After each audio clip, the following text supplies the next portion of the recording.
Okay, everyone, Wednesday morning, hello, how are you all? This is the morning briefing from the Celtic Way with me, Hamish. You've got Ryan down the bottom there, Tony over on the top right of the screen. Good mood today, guys, aren't we? I think the same goes for the chat as well. I wonder why that is. It could be either day. It could be either day as well. Hopefully that's the case. Want them announced sooner rather than later. But all things seem to be good. Was it not reported that yesterday he was conducting a medical the Tuesday? So we'll see how that goes. My spider senses tell me it will be probably announced today, and then he would be the player that would maybe be put up to preview the Hibs game on Sunday. Then the manager on Friday. I would think that would be a kind of logical way to do it, would it not? I mean, I would guess so, but hey, it's Celtic, isn't it? Anything can happen, can't it? You know what I mean? But yeah, I mean the talk was he was coming for a medical yesterday, wasn't he? So having assumed he would pass the medical, then I would have thought an announcement today would cheer everybody up on the back of maybe an association football result that happened last night. And then, the man gets to speak and tell you how he always dreamt of coming back on Thursday and always knew he would be back. It was a matter of time, or words to that effect. Yeah, it would, all joking aside, actually be quite good if Celtic announced it today, because everyone's already on a bit of a high for the reasons that you already disclose, Tony. But it would definitely be good if Celtic announced it today. Just keep the mood high and send us into the weekend. We do have things to talk about today. We might even mention the Champions League, because there is actually a wee bit of an effect on Celtic, the stuff last night. First of all, and I'm now doubting I've even got the slide here. I'll get it up. Do you want to tell us about the deal we've got, Ryan, at the moment? Absolutely, yeah. So it's one of our best ever deals that we've had. A new season sale. Kick off the new season with a year of the Celtic Way for only £12 at www.celticway.co.uk/subscribe. On the website, you'll get analytics pieces, you'll also get scouting pieces, opinion pieces, anything that you're looking for with regard to Celtic. It's all on the Celtic Way. www.celticway.co.uk/subscribe. On there today, there was a piece yesterday put up by Tony on Adamida and how the money that's been paid is okay. It's okay to spend that money on that player for a player that we know is going to get better, but is also going to make money for Celtic probably down the line in about 2 or 3 years' time too. So yeah, that's there on the website. There's also a debate one between Tony and I when we were talking about Bojan Miovski, who I don't think he's been announced by Girona, but it's very likely that it's going to happen now. I would expect that to be announced in the next year or so. You're going to start doing the Girona way?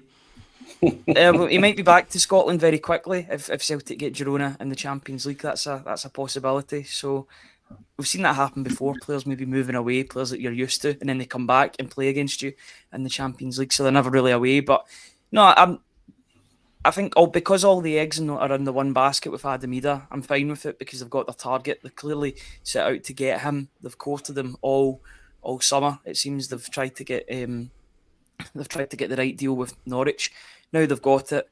They might have spent a bit, but they didn't spend a lot for Bernardo, so it kind of evens itself out even in that regard too.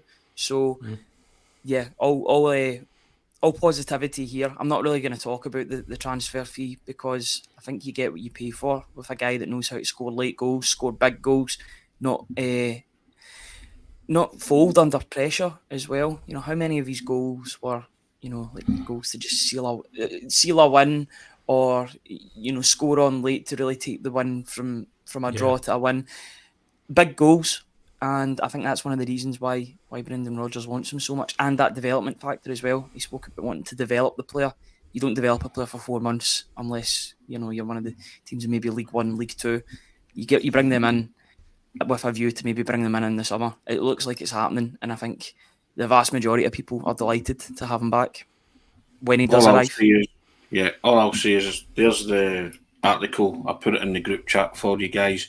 You can have a read at that. And I was speaking to Ryan off air this morning.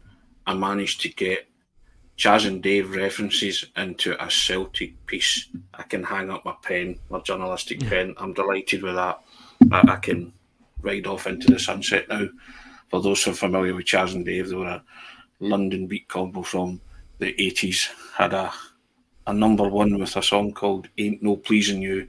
So I think you might find that features in the piece that's in the system just now, and you can have a wee read at that and do just what you want from that, but enjoy it if you can. But yeah, it's basically talking about the fee that Celtic have fought out for Adamida, and I'm saying that it makes perfect business sense for everybody. You said Chris Sutton nailed it, Hamish, and he did. Makes perfect sense for Celtic, makes perfect sense for Norwich, and it makes perfect sense for the player. As succinct as that, so I've kind of I took that and I ran with it.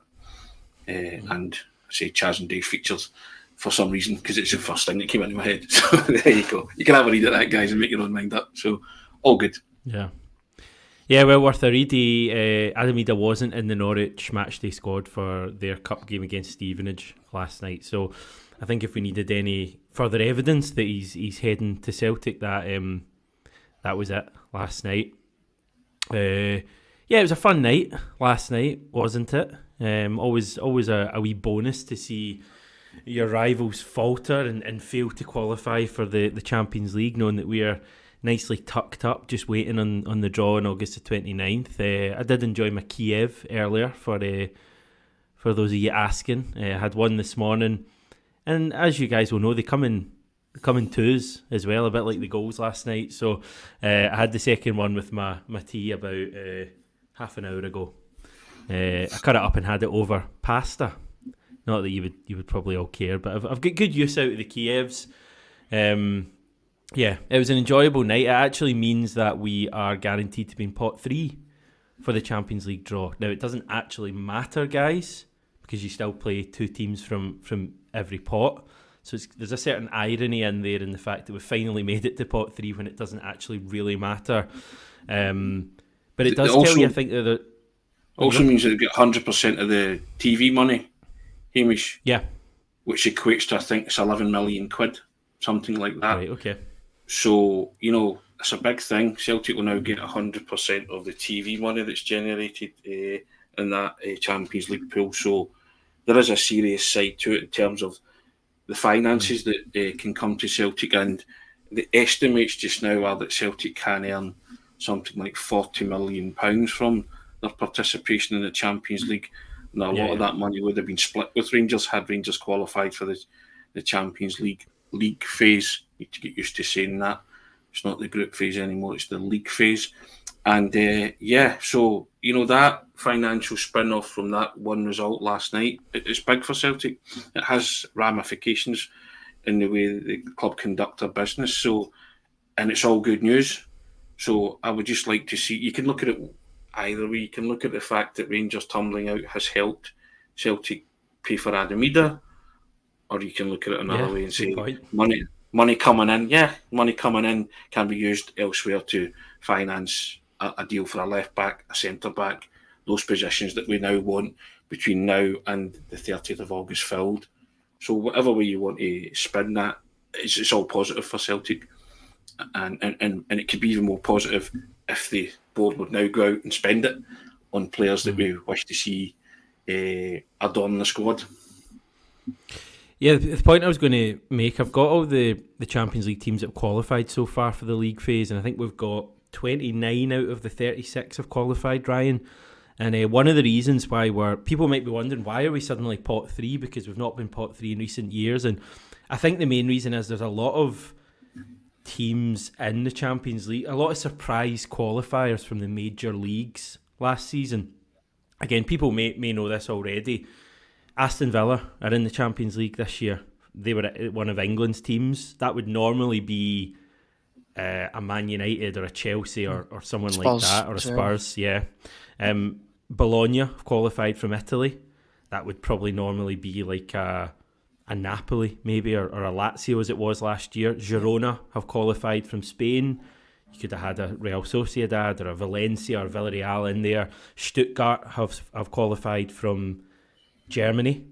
Again, that could have been a Gladbach or someone like that. Sturm Graz have qualified from Austria. It would normally have been Salzburg win that league. And Stade Brestois have qualified from France. And again, that would normally maybe been a Marseille or Lyon or someone like that. So that's not to say that these teams are bad, guys. Clearly they've done well last season. They're going to be good teams, but there's a few teams in that pot four, and bearing in mind we'll play two of them, one at home, one away. I think there's an opportunity for points there. Assuming we do the right thing in the transfer window, but you get someone like Sturm Graz or Brest or Girona or Bologna or even Aston Villa, and you fancy a crack at them. I think there's points to be had there for Celtic is my point, Ryan. Yeah, out of all those teams that you've mentioned, Aston Villa is probably the one that you want to avoid, because if you look at the amount of money that they've spent this summer, it is absolutely incredible. See, I fancy it, because I think we always rise to a game against English teams, and imagine we like beat Aston Villa. That'd be like such a big thing for Celtic and Scottish football. But I know what you mean. They're probably the best there by a good bit.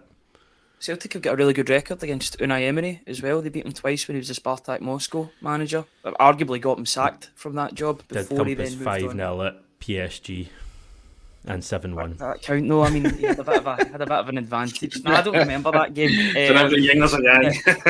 Oh, absolutely. I think he was is he not the Valencia manager as well? Probably. So, I just remember those games. Rose-tinted specs and all that. But no, good manager. There's good teams in there, but there's also teams that Celtic can defeat. I look at Stuttgart. They've lost all of their best players. They sold Ito to Bayern Munich, who just got a bad injury. I think he's out for 3-4 months. They also sold Guirassy to Borussia Dortmund. So there's a bit of a fire sale that went on, despite the fact that they finished second in the Bundesliga, which was an incredible feat for them.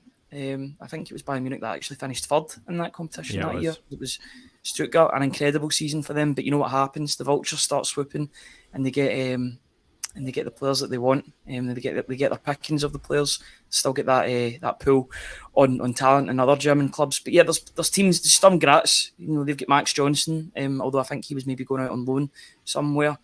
These success stories, but it just also tells you that Celtic belong in this competition. When you look at these teams, Celtic are bigger than most of these teams, like historically and fan base wise. So I know they play in a lesser league than some of these teams, and these teams will have been used to playing. Girona, they're playing against so many good teams, Barcelona, Real Madrid. They were actually splitting those two at one point in the season, because Girona were first at one point in the La Liga, and Barcelona were third, Real Madrid being second. It was incredible to watch. They fell off towards the end, but these teams are used to playing these big games. I want Celtic to start getting used to playing these teams. Having 8 games in a season, in a Champions League season at least, will acclimatise them better to playing against these top level teams. In some pots you might get more favourable home and away games than others. In pot 4 you might get the worst team to face, and then in pot 2 you might get one of the more favourable ones. I like the format. It's quite an exciting format, and I'm looking forward to seeing it all unfolds at the 26th of August. You said the 29th. The draw 29th. Yeah, so I mean that's 15 days away.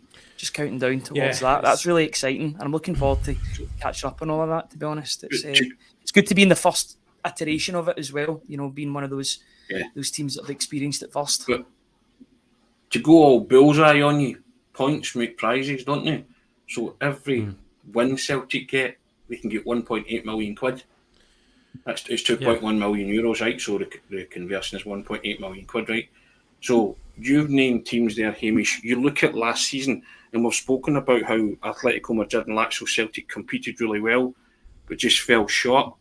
Now there are teams that you've rounded off there that you would say that Celtic would be more than able to compete against and win. Turn the Atletico Madrid results and Lazio results into wins, and when you do that, then you're bringing in more or less 2 million quid, 1.8 million give or take, and it's that's all positive as well. You're just swelling your coffers, but in that sense, then you have to do something. What you have to look at this competition, and I've said before, and I'll say it again. There's a recalibration here and a mindset change, a reset. This is a brand new Champions League competition. As Ryan saying there, You want to go in, you want to be the best representation of yourself, you want to be ambitious. You now have a chance to spend some money, bring those players in, and make yourself as ferociously competitive as you can be, because you'll get it back if you win football matches. You'll get 8 opportunities to win football matches. So it all kind of feeds into itself, doesn't it? This is a real chance to, change your mindset. The Champions League came and gone as a tournament. This is a new format, and restore some of that prestige and pride and honour at this level for your football club. That's what I want to see now, Hamish, because I think the Celtic supporters crave that more than anything else. Domestic dominance is great, love it, fantastic, but it's that next level, and I think the manager and this group of players sense that too, that there's a desire amongst certainly the management and the players. They now need to see that same desire matched at Celtic hierarchy and boardroom level, and say, do you know what, Brendan? There you go. Get your left back, get your centre back, get your defensive midfielder, get your left winger. Let's see where we can go and start winning football matches at this level, because it's no more, and again go back to it, the Celtic supporters deserve this, because in a couple of weeks' time, as Ryan says, after this draw, they're going to be made to fork out money for the Champions League package, and it'll be X amount of pounds, and hand over fist they will pay that money. So they deserve to have the best representation in terms of their team in that competition, in my mind. Whether or not the board will do that, it's always a $64,000 question.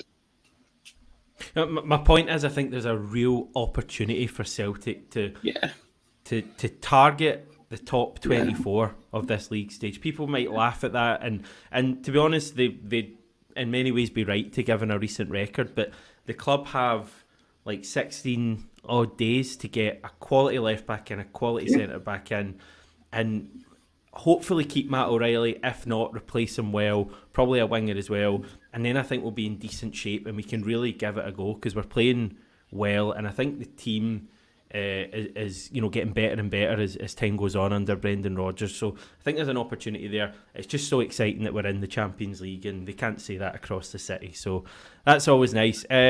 Daniel Kelly set to depart Celtic. He's going to Millwall, guys. Bit of a strange one, this. I guess it's one we probably saw coming, Ryan. Maybe not a massive surprise. The writing was on the wall when Brendan Rodgers came out and spoke about him quite openly in pre-season. You knew that his time was limited, and basically, whether it was this summer, I still think he will leave this summer. I think there'll be a deal to be made between the two. I think it's best for all parties that the player moves on. Although they might wait until January, but I just feel their manager has certainly said that a deal's been agreed for the start of 2025. I don't know if that means that he could still sign him or what. I just think that, it's better for the player, and it's better for Celtic and Millwall together if the player does move just now. I remember when Gary Mackay-Steven joined Celtic, he already had a pre-contract for the end of that season. He came halfway through alongside Stuart Armstrong, and he did make a difference in those 4 or 5 months from then until the end of the season. So you've got to think about the mindset of a player when they know that they're joining a club, not even at the end of the season, but midway through the season. It makes sense for all parties here to let him go just now, get a nominal fee, and just send him on his way. What's he going to do? Is he going to play in the B team until then? Is he even going to get game time? What will Celtic do? Will they do good by the player and allow him to play B team games? Because at the end of the day, he's got a spot that somebody else needs now, because he won't be. I'm all for development, but he won't be at the club in January, unfortunately. I would have loved him to stay, because I thought he looked promising in the games that he came on as a sub, but at the moment, he's a centre midfielder, and there could be another centre midfielder in the academy that needs game time, and could do with the game time. And at that point, you're developing a player that isn't going to be at Celtic in 4 or 5 months. So for me, I think there's got to be a deal made between the two teams. Let him go to his new club, and just draw a line under it. And as unfortunate as that is, because I was quite excited about him as a youth player, especially that goal against Dundee. It was a moment and you were like, wow, Celtic might have the next young star on their hands. Unfortunately, as seems to be the case a lot with young players, I'm not blaming anybody. I'm not taking any side whatsoever on this. Contracts get in the way of young players, and yeah, I think it's another one bites the dust in terms of contractual situations. Maybe money's to do with it. I'm not gonna blame anybody on it. I'm not gonna take any side on it, but it's just disappointing that Celtic's losing another one of the youngsters. Rocco Vata as well, leaving the club, but they're going to Watford and Millwall. Respectfully, Nah, don't bother if with they you were going, respectfully. I know. We had youngsters that were going to Bayern Munich and Liverpool, and even Chelsea. And Islam Feruz, despite the way he left, he went to Chelsea. It's I don't know what that means. Does that mean that they're going for more game time? Is there more money in the Championship for that level of player at that time? I'm not so sure. Yeah. I don't know the ins and outs, but it's a confusing one for me. Yeah. Jerry saying he would leave him on the bench with the B team till January. To be honest, as harsh as it may be, I would sense that would be Celtic's view as well. I mean, the B team is all about development. So why would you have a player in the B team taking up a spot? As you say, I think he probably will leave this summer, Tony, as it's probably in everyone's best interest. I'm saddened greatly by it because I've spoken before. I know the family and I know the father, I know the player, I know the grandfather. Just the situation saddens me deeply, but I think it is better a severing of all ties. If Daniel Kelly is leaving to join Millwall, I'd rather he did it now for his own good as well. I don't think there's any merit in having him linger about, and I don't think it would do his own development any good either. This is a promising youngster who we like the look of, wanted to see more. Again, like Ryan, I don't know the full ins and outs. I'm not going to take any sides at. I'm just disappointed because he'd a vested interest in the player because he came from the same hometown as myself, and I knew the family, and I just wanted to see them all live their dream of seeing their son play and also Daniel Kelly play for Celtic, and he did, and he scored, and I was ever so delighted for them all. But I wish him all the best, I really do. I hope it all works out, and I hope he does that hop, skip and jump and gets maybe to where he wants to go in terms of his own career, and he does well at Millwall. But just really, really saddened by that episode because I thought it would come to a better conclusion than that for everybody, and I was hoping. But as Ryan said the minute Brendan Rodgers sort of mentioned it, went public with it, you just feel that there was a writing on the wall, and there was going to be a parting of the ways at some point. So, but as I say, it's a shame because I think everybody felt that we might have had a decent prospect in Daniel Kelly. But you move on, and I'm sure that Daniel Kelly has left knowing the family. He's left to play football. I don't think money's a great motivator in the boy's life at this moment in time, but I think first and foremost and primarily he will have left to play regular first team football. Yeah, was that opportunity going to be there at Celtic to play this season? I had my doubts, to be honest. If he had a signed deal, I would probably have been hoping for a loan move away this season because we just have such quality in the midfield. But yep, that's happening. Another thing that has happened is Yuku Kwon. He's joined Hibernian on a season-long loan. He was at St Mirren for the second half of last season. Interesting that he's not been loaned back to Asia or South Korea in either of his two loans, like Ideguchi was, and I wonder if that's Kwon's decision. I wonder if he really wants to give Scottish and British football a go. I think he'll do really well for Hibs. He'll probably be a standout for Hibs because I think he's a good Scottish Premiership player. He's just not at Celtic level, so we'll keep an eye on him, Ryan. Absolutely, and he's exactly what Hibs need.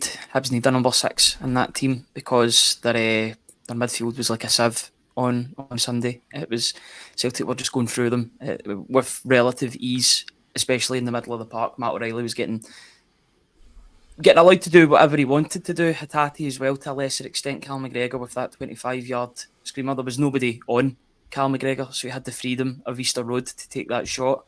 Does that goal get stopped if you've got a defensive midfielder? Definitely has a better chance of being stopped if you've got somebody just in front of the defence that's sort of patrolling that area. I was relatively impressed with Kwon in pre-season, especially that assist that he got for Lewis Palma against Manchester City to make it 4-3. I thought he showed good athleticism. I also think he's put on a bit of muscle as well. He looks stronger than what he did last season, because I remember in particular the game against Athletic Club, and he looked so lightweight. It was a dreadful performance from a really quite worrying performance coming onto the park, and it was Yang that actually was the better of the two Korean players in that game. A roles reversed of a few days before, when I thought it was the opposite against Wolves. Good move for him. I think he'll get a lot of game time at Hibs as well, which is great. Malky Mackay came out and was talking quite openly about how delighted he was that he managed to get this deal over the line, going out his way to thank Brendan Rodgers for the swiftness of this. He wasn't the only person to do that, because Stephen Robinson said exactly the same words when he signed for St Mirren in January. So it's clearly a player that Brendan Rodgers wants to see do well. Clearly a good trainer, a good pro, a good individual in and around the place. And the fact that they want him to go out and play regular football at Hibs, it doesn't mean that the door is necessarily closed on him, because I think they want to have a closer look at him. Maybe he won't reach the levels that they want and be a starter at Celtic, but there's no better way of monitoring a player than if they're playing in the same league as you. And also, it is a factor. You want a player like Hibs coming up against, you want a player like Kwon coming up against Rangers. A guy that has that in his head. He's got his allegiances will be at Hibs, but will also be at Celtic in the long term too. Having these players dotted in and around Scotland can only benefit Celtic, because they can up that tempo and have a really invested interest in playing against these teams. Nobody's going to be complaining if Kwon scores against Rangers. If that loan deal would make itself. Think about Liam Scales against Rangers with Aberdeen. That was a success, because he got that goal that ensured the victory. So yeah, I'm delighted for him. I think it's a good move for all parties here, and I hope that he absolutely smashes it at Hibs, to be honest. Stephen wondering if he can play this weekend. No, he won't be able to. Stephen, we're obviously playing Hibs this weekend. Maestro wondering about Kobayashi. Heard rumours he's set for St Mirren. I think that one's going a little bit quiet. So I'm not sure. I'm not averse to things like that, Hamish. No, I've said before about loaning players to a fellow Scottish club, and as Ryan said there, it's another player that can play against your rivals and hopefully do well. But there's clearly something in Kwon that Celtic like, but it's just not good enough for the Celtic first team right now. And the same with Yang when he went to St Mirren last season. There's something about them that Brendan Rodgers likes, but the jury's still out big time in terms of, can they really make that a valid contribution and consistent contribution to the Celtic first team?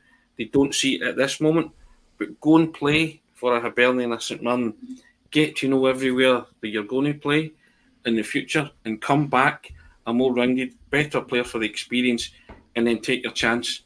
And I think that's why Celtic aren't letting them go back to Asia, because in terms of that, it would be kind of out of sight, out of mind. They are very much in sight and in their mind, because they will chart their development and progress, or lack of therein, and then make a decision on that, because players want to play football. That is basically it. I know lots of people sign for money, but at the end of the day, if you're a player, you're training all week and you're sitting in the stand or sitting and not getting any game time, you're as frustrated as anybody. So get them out playing good level Scottish Premiership against rival clubs, and let's see what they've got, and let's see what they're made of. And if they adapt to it and approach it with the attitude that they should, then they will come back to Celtic a better player. And then you turn around and say, right, it's now up to you. Force your way into my first team. Yeah, I wonder if Yang's going to go out on loan as well. I just get a wee the impression that possibly he go out to another Scottish team. That's certainly one I'd really like to see. Even more excited about that, if you will, than Kwon. I think I'd like to see Yang at a Hibs or an Aberdeen or someone like that, or St Mirren, really going at opposition defences, just to find out, because Yang clearly has some sort of talent. It's just about putting it all together, and he's really struggling to do that. So I'd like to see that, and I just wonder if we're so keen to get Kwon out. And remember there was chat about going to Hibs at one stage on loan. I don't know if that was January or earlier this summer, but it'd be interesting to see if Yang goes. Mark wondering about Abu Kamara from Norwich. not one player from Norwich, but two potentially, guys. Have you either of you's been following this? Do we think there's anything in this one? The only thing that I seen about him was that Celtic were linked with him, and Stuart Ross put up a sort of clip, a highlights clip of him. I think he's a winger, left wing, right wing. I think it's a left winger. I may be wrong in that, but he's 21 years old. So somebody was talking about him being a potential development player. I'm like, there's not many development players at 21. Abada came to Celtic at 18, 19. If you're good enough, you're old enough. So that would be one that, if it was to go through, and I don't know too much about the player, I'll need to actually go and have a wee look at him after this briefing. I'm looking at a photo here of him, and he looks tall. There's only one outlet reporting that, though, isn't there? And and we've got quite close ties with some of the boys down in Norwich, the Pink and the right for, and they would have been all over that with us and told us, I would have, they would have tipped us the wink on that by now. And so I'm a bit sceptical about that. I'm not saying it's not going to happen or Celtic aren't interested, but I kind of, you try and couch all of these rumours, don't you, and look at them on based them on merit. But there's only one outlet that to my knowledge, that's mentioned that. Ryan, is that true? Yeah, it seemed to be somebody close to Norwich was tweeting about it. I just had a wee look at him there, 6 foot, and he plays as a forward, but also out on the wing. I think that's a dynamic that Celtic would actually suit, having a taller winger. We come up against so many tall wingers in the Champions League or qualifying or the Europa League. You know, the big one that comes to mind is Ola Solbakken, who was a really tall winger that seemed to give Celtic all sorts of problems. Just gives you that. I know he's one of these names that will always get brought up. I think he was actually in Japan recently playing for Urawa Red Diamonds. But I think that having a presence, that a winger that can actually go forward and set pieces too, can be a weapon that could be utilised by Celtic. I think there'll be loads of names. That's the thing. He's just one of many names that are going to get linked in the next 16, 17 days. I'm just hoping that that's the transfer window now properly opened for Celtic. With Adamida coming through the door, they've got the players that they wanted. They've got Kasper Schmeichel, they've got the pathway in Sinisalo as well in the years to come. They've got that all sorted. Now let's see if Celtic can enhance the squad and improve it on last season. Brendan Rodgers made it abundantly clear that he wants to leave the transfer window stronger than the way he entered it. In order to do that, you've got to improve in these key areas: centre-back, left-back, another winger, get other players out on loan. There seems to be more. That's the good thing, though. There seems to be more movement and players going as well. So that's good. It seems to be everything's finally coming into place or into the right place after what has been a really quiet summer. But you're just hoping that this next 16, 17 days things happen for the better.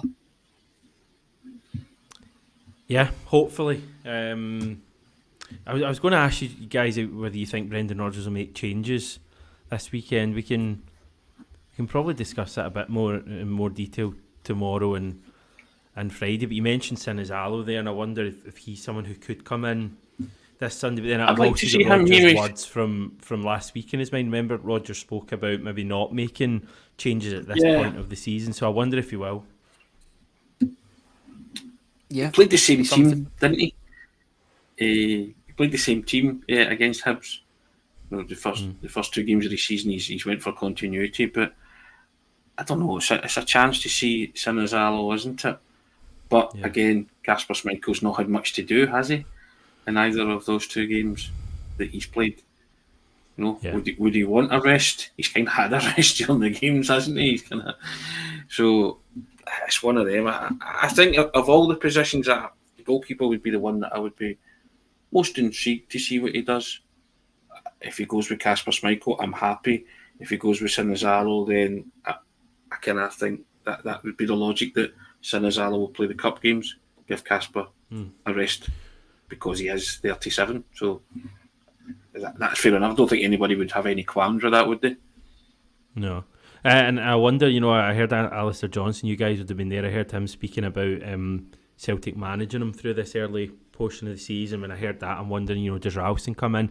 But then again, it's not like a midweek cup game. It's not like we're playing 2 games a week. It's weekend to weekend to weekend at the moment. So if it was a league game, you probably wouldn't change the team? So do you just treat it as a league game this weekend? I think Bernardo, I'd like to see Bernardo come into the midfield and get his first start, and possibly in place of Real Hatate this weekend, just for something a wee bit different.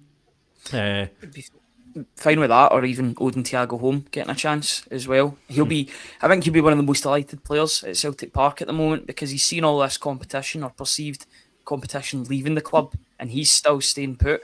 You've got Bosun Lawal that's left the club. You've got Daniel Kelly that's leaving the club. You've got Kwon that's left the club on loan, and yet he still remains. So he'll think that he's got a real opportunity this season to break in and make, as long as he keeps on, showing what the manager wants him to show in training and in games. I know he only came on for like a minute or so against Hibs, but he still made it onto the pitch, and that's saying something. The manager clearly sees something in him. I want to see him kick on, but I would be equally as delighted if Paulo Bernardo gets his first start. I just think he won't be the only player making his first start since returning to the club on Sunday. I've got a funny feeling that if and when Adam Ida joins the club, I think he'll be starting on Sunday. I can see them flinging him straight in. Wow. Big statement. Hazel saying she would play Schmeichel on Sunday. This is a cup. The cup we lost last year in the round we lost. I take your point, Hazel. I just think it's a wee bit different. The team's in a better place than they were last year. I take Hazel's point on board as well. I think it's a valid one. And the manager made a point of mentioning it recently, didn't he? That they won 2 cups, but he was disappointed that they relinquished the first one so early. So you might go hard and you might go fast and not change it up too much for that very reason that Hazel's mentioned. My head says that he'll mix it up ever so slightly. Bring in 2 or maybe 3 a couple players. of players that I'm talking about, and I think there would be a lot of merit in giving Adam Ida a debut and let him take a real bow, and say, right, there you go.